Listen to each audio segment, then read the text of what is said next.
Hi friends, Chandrashekhar institute के YouTube channel में सभी मित्रों का स्वागत है। हम रामजीत यादव आज आप लोगों को केवीएस पीजीटी ज्योग्राफी और यूपी मतलब पीजीटी की एग्ज़ाम के लिए और ये ज्योग्राफी विषय के लिए सबसे महत्वपूर्ण प्रश्नों को लेकर आए हैं। निश्चित ही ये प्रश्न आपकी परीक्षा में फंस सकते हैं। चलिए प्रश्नों को बिना देरी किए शुरू कर रहे हैं। निम्नलिखित में से कौन सा अक्षांश कर्क प्रशांत मंडल कहलाता है? कर्क प्रशांत मंडल कौन सा अक्षांश कहलाता है? मतलब कॉल्म्स ऑफ कैंसर। विकल्प का आप चयन करें। जैसे है 66.5 डिग्री साउथ में, फिर 66.5 डिग्री नॉर्थ में, 25 डिग्री नॉर्थ में या 25 डिग्री साउथ में। ठीक है, तो इसका सही विकल्प है 25 डिग्री नॉर्थ में। ठीक है, 25 डिग्री नॉर्थ को हम क्या कहते हैं? कॉल्म्स ऑफ कैंसर कहते हैं। देखिए 23.5 डिग्री उत्तरी अक्षांश को कर्क रेखा कहते हैं। ठीक है, एक अक्षांश कर्क वृत्त होता है, इसलिए 25.5 डिग्री इसके नज़दीक पाया जाता है। इसको क्या कहते हैं? कर्क अक्षांश कहते हैं। नेक्स्ट क्वेश्चन पे चल रहे हैं। सूची 1 को सूची 2 से मिलान कीजिए और दिए गए कोड का चयन कीजिए। ठीक है, तो मिलान करिए। स्लिंग एक तरफ उपकरण दिया है, दूसरी तरफ मापे तत्व का नाम दिया है। जैसे स्लिंग साइक्रोमीटर से क्या मापा जाता है, पेडीमीटर से क्या नापा जाता है, स्पेक्ट्रोमीटर से क्या नापा जाता है, या पिक्नोमीटर से क्या नापा जाता है। यहाँ पे मिट्टी का घनत्व दिया है, विकिरण ऊर्जा दिया है, सापेक्षिक आर्द्रता दिया है, दूरी दिया है। ठीक है, तो आप लोग अपना मिलान करिए।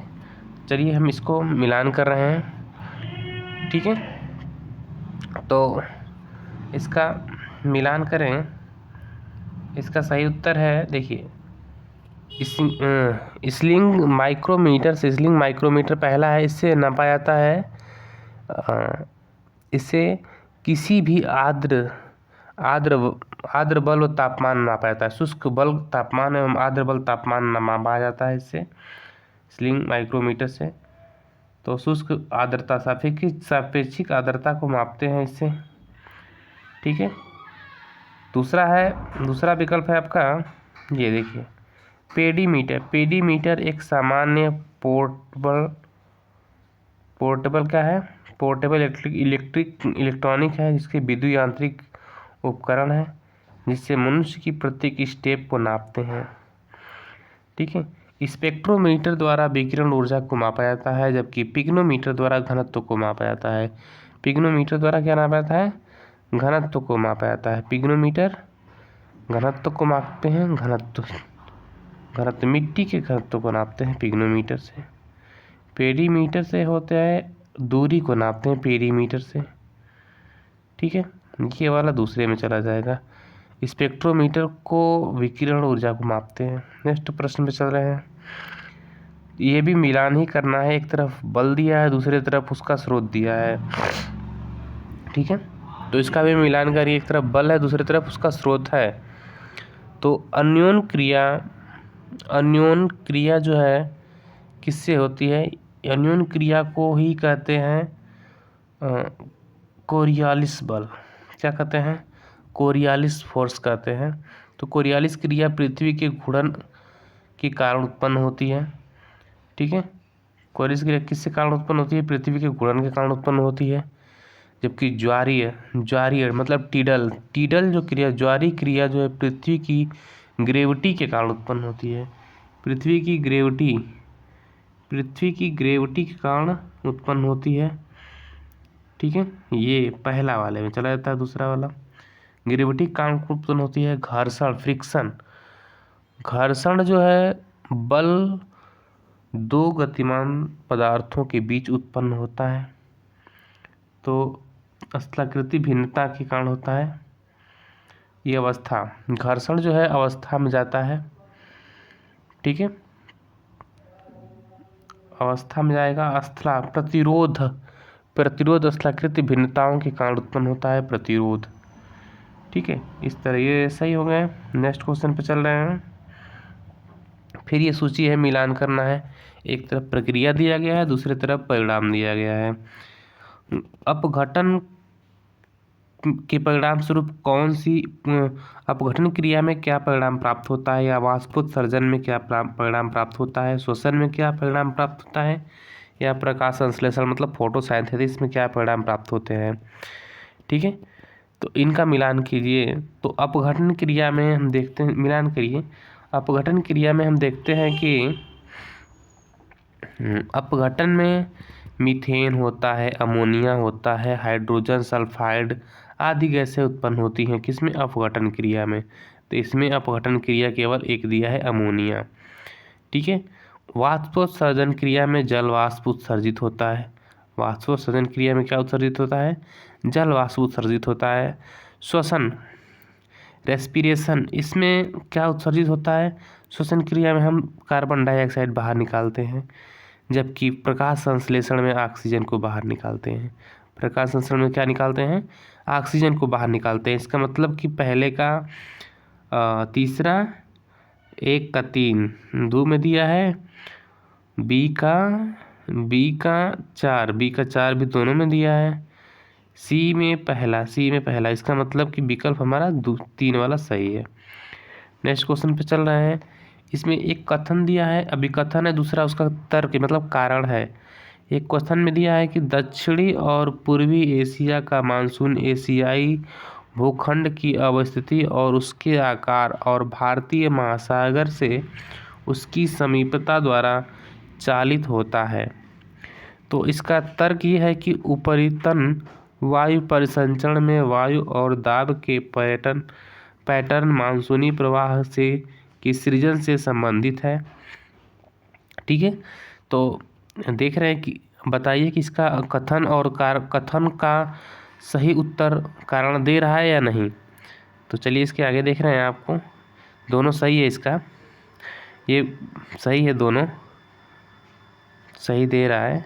इसकी व्याख्या देखें, व्याख्या देखिए। दक्षिणी एवं पूर्वी एशिया का मानसून एशियाई भूखंड की अवस्थिति और हिंद महासागर की अवस्थिति हिमालय पर्वत अवरोधक के रूप में काम करता है। भारत की प्रायद्वीपीय स्थिति संबंधित पैटर्न मानसून प्रवाह को सृजन और उनकी तीव्रता में सहायक होता है। ठीक है, इस तरह इसका विकल्प पहला वाला सही है। यह कथन इसकी व्याख्या सही करता है। अगले प्रश्न पे चल रहे हैं। महासागरीय खाई एक तरफ है, दूसरी तरफ है उसकी गहराई। ठीक है, तो किस महासागर की गहराई कितनी है? महासागरीय खाइयों की पहली है टोडा, दूसरी है क्यूरिल कमचटका, तीसरी है फिलीपींस और चौथी है रोमनच। किसकी गहराई कितनी है? तो हम देख रहे हैं कि टोडा की गहराई कितनी होती है, बताइए, आप विकल्प करिए। टोडा की गहराई जो है, टोंडा किसको कहते हैं, इसकी गहराई प्रशांत महासागर की, ये प्रशांत महासागर की है। किसकी है? प्रशांत महासागर की है। ठीक है, इसकी गहराई 10,800 कुछ किलोमीटर है, कुछ मीटर है। ठीक है, तो ये पहले में चला है। क्यूरिल कमचटका की गहराई जो है, क्यूरिल कमचटका की गहराई 10,498 है। 10,400 मतलब 10,500 के लगभग है, इसमें दिया है, तो इसको मिला लीजिए। फिलीपींस की लंबाई गहराई कितनी है? फिलीपींस की लंबाई 10,475 है, तो ये भी 10,475 मतलब 500 के लगभग है। ठीक है, तो इसमें ये मिला लिए। रोमनच की गहराई कितनी हो गई? बचा हुआ ये रोमनच चला गया। तो ए वाले में आया कौन? 3। ए वाले में 3 एक ही विकल्प में दिया है, सही हो गया, 2 विकल्प सही है हमारा। नेक्स्ट क्वेश्चन पे चलने, देखिए यहाँ पे दिया है, यहाँ पे दिया है टोंगा की गहराई दिया है। ये दक्षिणी प्रशांत महासागर में, ये भी उत्तरी प्रशांत महासागर में है। ठीक है, ये उत्तरी प्रशांत महासागर में, दक्षिणी अटलांटिक महासागर में है। प्रशांत महासागर के प्रमुख गर्तें क्या है? क्यूराइल गर्त है, जापान गर्त है, मिंडनाओ गर्त है, मारियाना ट्रेंच है। मारियाना ट्रेंच सबसे गहरी ट्रेंच है। मारियाना ट्रेंच सबसे गहरी ट्रेंच है, 11,000 कुछ मीटर इसकी गहराई है। विश्व का सबसे गहरा गर्त है टोंगा गर्त है, करमाडेक गर्त है। ठीक है, इस तरह ये गर्तें दी गई हैं। नेक्स्ट क्वेश्चन पे चल रहे हैं। निम्नलिखित में से स्वमंडल मतलब होमोस्फेयर में सापेक्षित रूप से अक्रिय नाइट्रोजन के विशाल भंडार का प्रमुख स्रोत कौन सा है? देखिए, अक्रिय नाइट्रोजन के विशाल भंडार का मुख्य स्रोत क्या है? आप विकल्प करिए। ज्वालामुखी गतिविधियाँ, जीवाश्म ईंधन, जलवा, अम्ल वर्षा या वैश्विक ऊष्मन। तो आप इसका विकल्प करिए कि इसका सही विकल्प क्या है। ठीक है, विकल्प करिए आप इसका। देखिए सही विकल्प क्या है। ठीक, तो इसका सही विकल्प है पहला, ज्वालामुखी गतिविधियाँ से स्वमंडल क्या होता है? नाइट्रोजन अक्रिय होता है इसमें। ठीक है, देखिए इसका क्या है। पृथ्वी के वायुमंडल के स्वमंडल में जो विभिन्न गैसें पाई जाती हैं, जैसे नाइट्रोजन सबसे अधिक पाई जाती है 78.04%। ऑक्सीजन दूसरी सबसे बड़ी गैस होती है 20.46% होती है। आर्गन गैस जो होती है तीसरी सबसे बड़ी गैस है 0.934% है। कार्बन डाइऑक्साइड 0.037% है। ठीक है, इस तरह नाइट्रोजन का सबसे बड़ा विशाल भंडार कहाँ पे? ज्वालामुखी गतिविधियों में पाया जाता है। ठीक है, नेक्स्ट क्वेश्चन पे चल रहे हैं। नजका पट्टल किस दिशा की ओर बढ़ रहा है?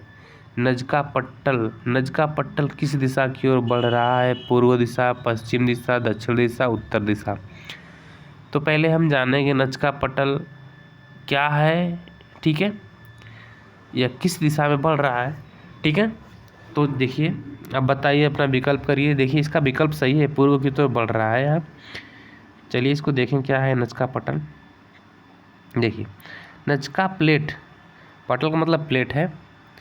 नजका प्लेट की गति की दिशा पूर्व की ओर है। वास्तविक रूप में इसकी गति की दिशा पूर्व दक्षिण पूर्व, मतलब ये स्थल भाग है। ये देख रहे हैं खसकते हुए जा रहा है।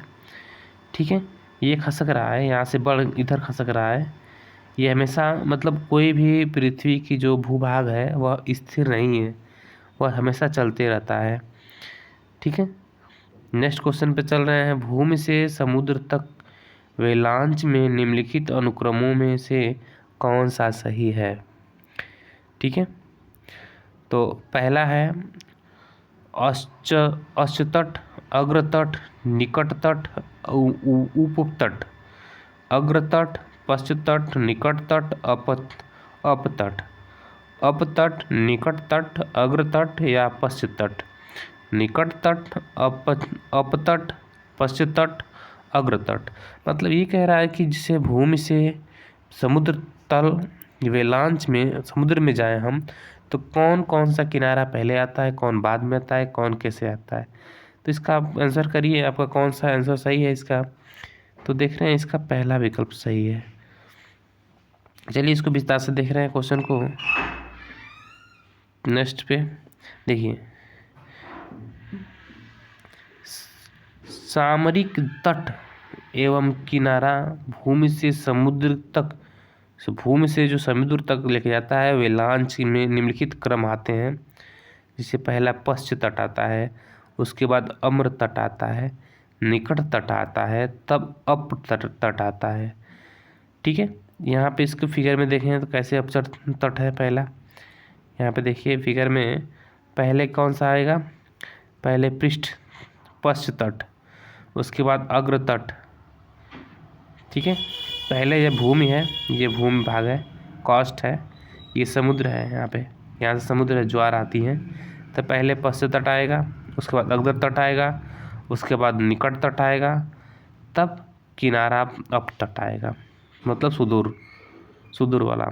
ठीक है, इस तरह नेक्स्ट क्वेश्चन पे चल रहे हैं। अमेरिकन जलवायु विशेषज्ञ C.W. थॉर्स्टेन ने किस वर्ष में विश्व की जलवायु के वर्गीकरण की स्कीम का संशोधन किया था? ठीक है, तो इसका आप आंसर करिए 1931, 1934, 1941, 1948। ठीक है, तो इसका सही विकल्प है 1948। 1948 में किया था इन्होंने। ठीक है। अमेरिकी जलवायु विज्ञान C.W.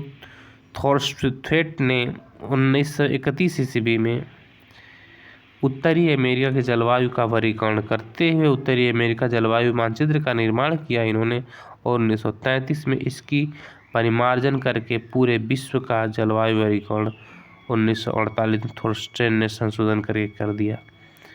ठीक है। तो इस तरह ये रहे आपके महत्वपूर्ण 10 क्वेश्चन। वीडियो अच्छी लगे तो लाइक, सब्सक्राइब और शेयर करिए ताकि और लोगों को इसका लाभ मिल सके। ठीक है, धन्यवाद।